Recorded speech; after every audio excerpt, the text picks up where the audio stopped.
This is Fred Richani. In this interview, we chat with Dr. Erin MacDonald, PhD, an astrophysicist. She's also a writer, speaker, producer, voice actress, and science advisor, best known for her work as the official science advisor for Star Trek. She also voices Dr. Erin MacDonald in Star Trek Prodigy and the video game Star Trek Online. How does it feel to really be further entrenched in the Star Trek universe where now you're not just a science advisor, which is awesome in itself, but to actually be part of the lore and the canon of Star Trek? It's insane. It's crazy. I don't think it's sunk in. I don't think it'll ever sink in. The only other person to ever play themselves on Star Trek is Stephen Hawking, so like no pressure.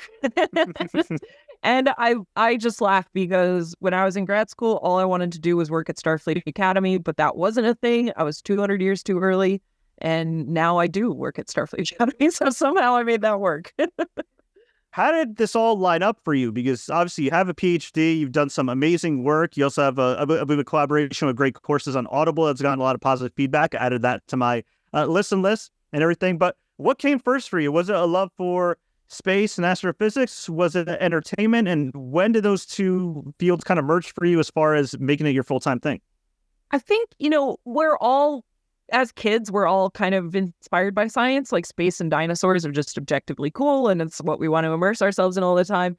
But then for me, I just loved television. I loved television, and I would watch the X-Files in secret and would see this redheaded woman, be awesome and fight aliens with science. And I just wanted to be Dana Scully, and that was all consuming.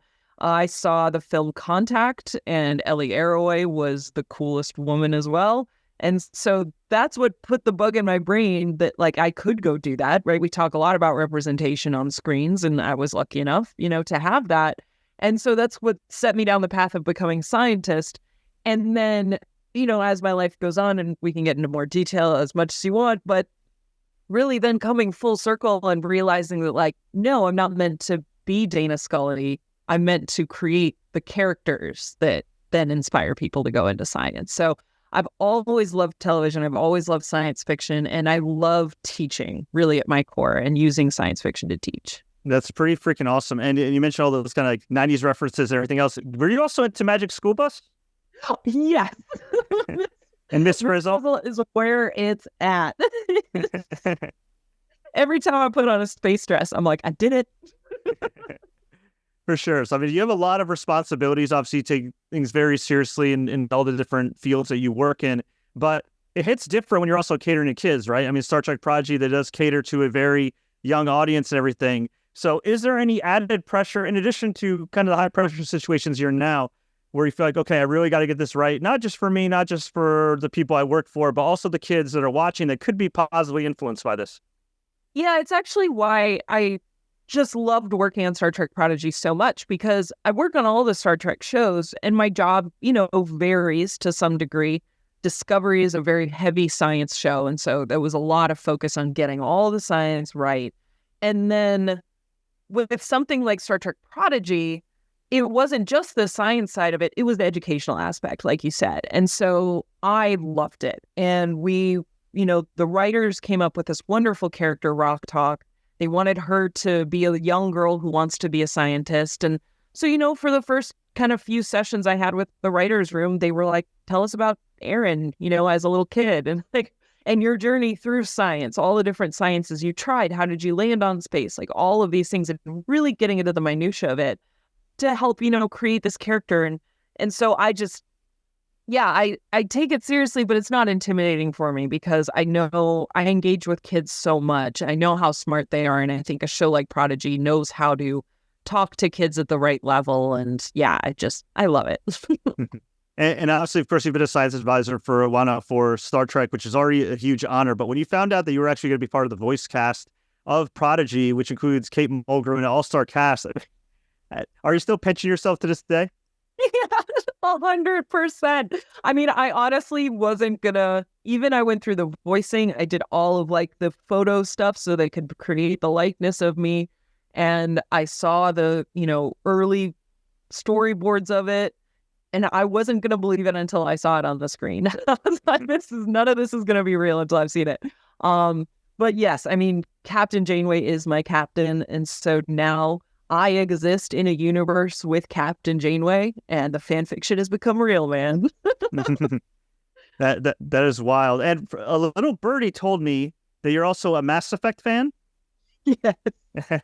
Yeah, I have a massive tattoo of the Normandy SR2 from Mass Effect 2, which is my favorite game of all time. Oh. And you're going to have to rein me in because I will talk about Mass Effect all day. So, hey, you're a true fan there. So getting involved with the Star Trek video game, of course, getting involved with the Star Trek series, as a voice actor, pretty huge right there. I know you have a lot of different logs in the fire right now, and I know there's technically a video game strike going on, and we can't talk too much about different projects, but have you zeroed in on any video game projects down the road, either with your production company or just kind of independently, since I know you're a huge gamer? Yeah, if I could, honestly, my dream job would be to write a Mass Effect TV show. That's it. Like, that's it. I know that universe so well. It was one of the first ones that actually got me down the path of like giving my convention talks, which is what ultimately led to me working on Star Trek. The first one I ever did was The Science of Mass Effect. And so, yeah, it's a near and dear franchise to my heart. But like you said, we're supporting the striking actors. And yeah, I wish them all the best because it is tough out there. What does a day in the life of Dr. Erin look like? Harried. I would say, people are always like, yeah, like how do you juggle it? Poorly, I would say. A lot. Anyone who sort of works in the creative space, and especially in LA and in Hollywood, you're trying to work on projects. You're trying to stay inspired. You're always wanting to have things going at any one time, and it's hard and it's a lot of work. And the quote I always like to come back to is from Lucille Ball, who's a huge idol of mine, who said, I don't believe in luck. Luck is hard work and knowing what is a good opportunity and what's not. And so it's always about kind of having all these things on the fire and then knowing when is right to sort of strike one thing or the other and be like, let's work on this. Let's make a short film right now. All this other stuff is quiet. I got some time. Let's do it. And then I burn myself out. And then I'm like, I'm going to work on my book for a little bit. So yeah, sometimes it feels like it all comes at once, but, we just try our hardest and it's fun. Is there anything in your work where you've seen a note or some kind of script that really made you jump out and say, okay, like we really got to fix this? Or, I mean, I know Star Trek's been one of those series over the years, through decades, it's always kind of leaned towards science rather than away from it. But is there anything that you're proud of that you say, okay, I did tweak this and it made a difference in the series? Yeah, a lot of time. So I'm very proud of the science we baked into season 3 of Discovery with the burn and how we added to the canon of dilithium. People can read. I wrote an article with my colleague who did the biology of the burn, Professor Mohammed Noor. We wrote an article with all of like our 10-page science that we wrote into that is one line of dialogue in an episode. So that I'm proud of. The other one, a lot of times with Star Trek, like you said, it leans toward the science, but some wacky stories come out of it. And the important thing is knowing when not to explain something and just let it happen. As soon as you try to explain this, your audience is going to be like, wait, what? That's crazy. And I tried to do that with the musical episode of Strange New Worlds. When they came to me with that one, I was like, great, have fun. Let me, I'll talk to you about the next episode. And they said, no, like, this is Star Trek. If we're doing a musical episode, there's going to be a scientific explanation and a scientific solution to it. And I'm pretty proud of how it came out. I watched it and I'm like, man, I think we kind of stuck the landing with that one. It felt very Trekky. And so that one I'm really, really proud of too. Love that. And no shade to any other science advisors, but I would assume what makes you so good at your job is not just, of course, your knowledge in astrophysics, but also the fact that you seem to have a great imagination and an appreciation for imagination with video games and entertainment. For sure. I think that's one of the things that is often overlooked in the role of a science advisor is that it is an incredibly collaborative, creative process. And so I'm lucky that as I build the relationship with the writers and the showrunners over time, we build a trusting relationship that they let me sit in the writer's room and help pitch ideas and help kind of refine storylines. So yeah, it's an incredibly creative position. And the successful, science advisors who came before me, they did go on to be staff writers and TV show executives and showrunners. And so that's definitely a path, that I would like to fall down as well. So what you're saying is when you watch Loki and you see all the antics with the TVA, you're not throwing your remote at the screen. You're able to turn your brain off and be like, oh, this is pretty cool. Exactly. And as long as it feels consistent and you're finding that right level, the way I talk about science fiction is it's a broad spectrum. It's like heavy metal, right? From science to fiction. There's a lot of different realms we could go into there. And so just honing in on what the tone is and where the science needs to be. I'm going to be very different watching The Expanse to watching Loki. That said, I am a member of the TVA. You know how to manage timelines. There you go. And I would be remiss if I didn't mention your awesome work as the CEO of Spacetime Productions. It is your production company. You did a lot of great work giving marginalized voices a spotlight, especially in the LGBTQ community. I would love for you to just kind of discuss your mission with Spacetime Productions as well as any upcoming projects you're allowed to talk about. Thank you.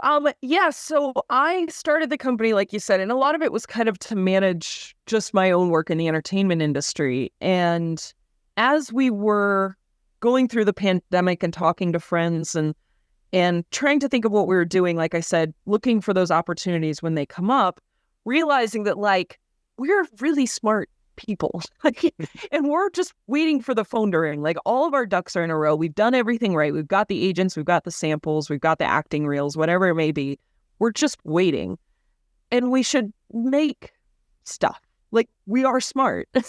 We are capable people. So let's take the reins and let's take ownership of our own careers. And so that's kind of where the first short film came from, was from those conversations. And it was a story that, my friend's Mary Chiefo, she played Laurel in Star Trek Discovery, and her partner, Maddie, had written this script. And it was a love story. It was a time travel love story that happened to be an LGBTQ love story. But one of the things that I really tried to make a mission of as the producer who's in charge of hiring people was to create a very diverse set and have not only that representation on the screen, but behind the scenes. And the amount of times that I was told by people who were working on our short film how it was the best set that they'd ever worked on. They felt so safe and seen and represented. And we have pronoun pins, and people are comfortable and feel valued. And that was that drive where I was like, this is what I want to do. And this is the type of thing that I want as a producer. So long story medium, flashing forward, I then made my next short film with a friend of mine, Jessie Earl. She goes by Jessie Gender on YouTube. And similarly, Star Trek fans were sitting around and she's like, I have an idea for a story I'd really like to make a short film out of. And I was like, let's do it. Let's do it. No one can stop us. And that film is called Identities, which just came out. So that is streaming on the Nebula service. People can watch it now. It was written and directed by Jessie Earl. And we had a nice appearance from John Delancey. So he was nice enough to be in our film. And once again, I was just incredibly proud of the representation that we got behind the scenes and the compliments we got for creating such a safe set. Fantastic. Much respect to you and your crew for that. And also, too, you mentioned one of your goals is to eventually be a showrunner. I mean, you're setting the precedent, right? You're leading by example, and hopefully, knock on wood, you get to that spot soon enough in your career, and you can kind of set the tone for everybody else. Thank you. There's so many parameters and variables that we can't control in this industry, but when you can control it and you can make stuff and make great things, it's time to seize that. So thank you. I appreciate it. For sure. Absolutely. Well, before we go, I just want to let everybody know they can visit erinpmacdonald.com to follow all your awesome work. Before we go, Dr. Erin, we always like to ask our guests some kind of quick and rapid fire questions just to get to know them better. Are you ready? Yes, let's do it. I love it. All right. Favorite late night snack? Oh, pizza. Favorite color besides red, obviously? Green. Dark green. Yeah. There you go. Favorite video game besides the Mass Effect series? Oh, that's mean. Dragon Age Inquisition. Oh, that's one of my favorite. I love that. Oh my goodness. Yeah. No spoilers, but that's Solus is very sassy and very shady. I have opinions. We'll have to get you on another time for that one. So I'm guessing you're going to be excited to play the next Dragon Age coming out? Oh God, do not break my heart, Dragon Age franchise. It's been so long for this game. Oh my God. 10 years. And yeah, and it had some space elements too. So right up your alley. I know. I love I love that franchise. But yes, in those answers, you very much got to know me as a video game. My niche. Back to Mass Effect without any spoilers for me that hasn't played the games yet. What is your favorite Mass Effect game out of the 4 that have come out? Mass Effect 2. But I do think people gave Mass Effect Andromeda too harsh of a time, and they need to go back and give it another try. It's really good. Was there anything wacky, whether advising Star Trek or another show, that you said, okay, this is a little too crazy, if you're allowed to talk about it? No, nothing's crazy. They're fun challenges. But I will say the sinking feeling I had when I walked into Prodigy, still fairly new into the Star Trek science advising and not wanting to screw up my career and the opportunity. And they said, we're really sorry, but our ship has a star for an engine. I hope you can science that. And it's a fun challenge, but daunting.